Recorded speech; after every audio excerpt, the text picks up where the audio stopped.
대통령 집무실 용산 이전을 둘러싼 논란 속에서 청와대 개방이 실현되면 청와대 경내 석불 좌상도 베일을 벗게 돼 관심을 모을 걸로 보입니다. 속칭 청와대 미남불로 불려온 이 성보 유물이 국민품으로 돌아와 불자들이 직접 친견하고 예경하는 일이 일상화될지 주목됩니다. 보도에 박준상 기자입니다.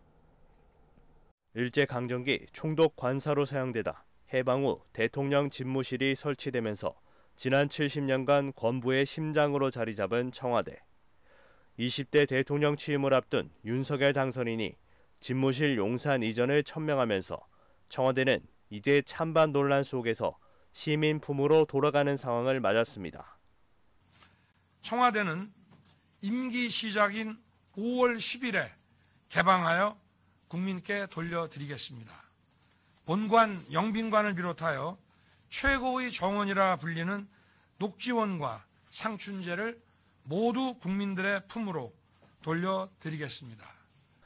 청와대 개방이 실현되면 수공터와 칠공 등 다양한 문화재들이 베일을 벗게 되는데 무엇보다 대통령 관저 뒤편에 봉안된 보물 1977호, 경주 방영대자, 석조 열애자상, 이른바 청와대 미남불의 존재가 주목을 받을 것으로 보입니다.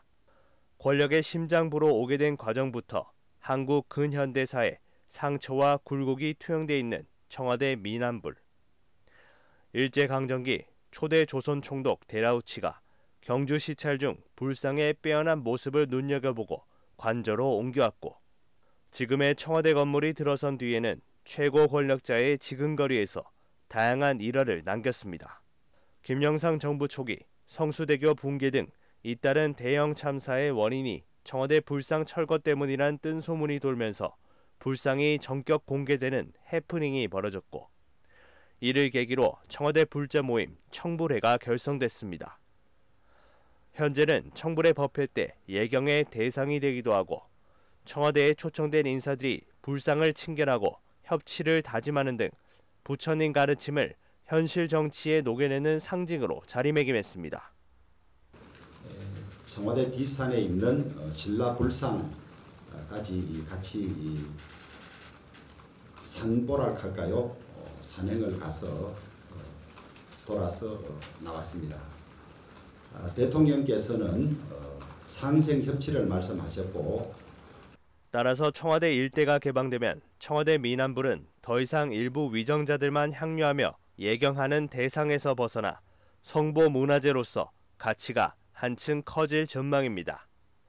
특히 불자를 중심으로 국민 누구나 언제든지 청와대 미남불을 친견하는 길이 열린다면 청와대 완전 개방의 의미도 확대될 것이란 분석입니다.